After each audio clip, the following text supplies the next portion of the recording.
Hello and welcome back, guys. I hope that you are very excited for this video. Don't forget to join our Discord where we'll be discussing everything about the Attack on Titans project. And as always, please stay tuned, watch the whole video and tell me what you think in the comments down below. Enjoy! Well, in this part of the process, the main focus I had was to develop a setup in order to export the whole set of textures. As you can see, I didn't really know how to use variables inside Claris, so I had to learn from scratch. But basically what I wanted to do is control with a single material the whole terrain, which are divided in like 3 or 4 segments. I still don't know if that's the best idea I had. I might change it in the future, but as you can see, we have some masks there. Those masks are useful in order to use like different materials on top of each other. For example, on the debris, we have one type of material, on the water, we have another type of material, and so on. And not only that, but I tried to be as optimized as possible, and as you can see here, I had to upload again the trees because I had some missing files from prior weeks. This was pretty fun, you see. I tried to export not the houses, but the point that reference the houses. You see, I tried to use my own technique. Obviously, it failed enormously. Hugely, I don't know how to say it, but it failed. So I had to watch some kind of things here and there in order to export them as I could. You see, when you have an object, that object can be referenced from a point oriented into the world. You will see now that I fail and the houses will start colliding with the ground, or they will be strangely oriented. Like all of them right now are kind of okay, but you can see in some parts that they are not quite well aligned. This part of the process is very important.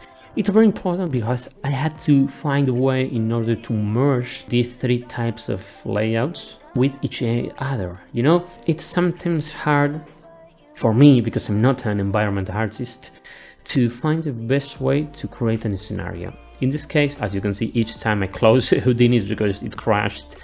And as you can see, I'm using like the wall as a cutter to divide what's inside from what's outside. Obviously, what's inside, which the camera will be, it's higher resolution. But I will try to do as much work with the materials in order to be more optimized into my whole workflow. As you can see, it's kind of taking shape. I think it's okay, but I will improve on it, of course. This is really long because this was the most painful in a way, but most creative in another. You see, in this case, I tried to focus as most as I could in the houses. These houses, even though they were an HDA, it's like a tool set inside Houdini. For the ones that don't know what an HDA is, I didn't have it developed. As you can see, some tools are starting to be being created, or some parameters are starting to be incorporated at the right. This is part of creating the whole tool set. Why I am doing this? I am doing this to be more efficient when creating different variations, and I will be even more efficient in coming uploads because I'm not using PDG. I am not using it at the moment because I didn't know how to use it. But I do now. PDG is basically like an environment where you can distribute variations in different values instead of creating them by hand. You see, I am creating 5 houses or 4 from scratch with different parameters, but the ones I choose. You can do that automatically. I didn't know, I didn't think about that earlier, but well, here we are. So now I'm basically displaying or displacing the points where the houses will be and rotating them a little bit more. I'm also using a great method to upload the houses, and as you can see, they are correctly uploaded into Claris. and I was so happy here. I ended up adding, obviously not the finished version, but a tower. You can see here I started to scatter manually around the city just to see how it looked, and I think it looks awesome. Well, we are reaching the end of the video, and as you can see, this is looking good. This is taking shape. I'm doing the layout, or the basic layout in Houdini, but now what I'm doing is actually creating the whole wall. It will be low poly because I cannot handle that much polygons inside Houdini. But maybe I could do a method like scattering or whatever, but I'm going to go for the materials method instead of the geometry method. So as you can see here, I am creating the whole wall around the whole terrain, and I am getting very cool shots.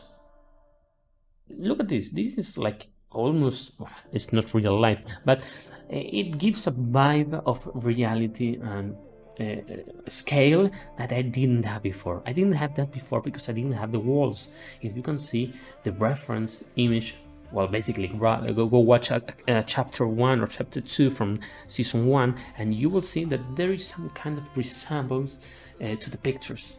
I also flattened the first part because I need the camera to move there, and I need it to be as flat as it can be. Obviously, feel free to pause the video and watch some of these screenshots and enjoy. I hope that you enjoyed the video. Feel free, of course, to follow me, leave a like, comment, that will help me a lot. And if you want to stay updated even more, you can hop into my Discord channel, link in the description, and there is a special section which is discussion about Attack on Titan's project, and you can leave anything you want, feedback, you can leave reference images, anything. And as always, thanks for watching.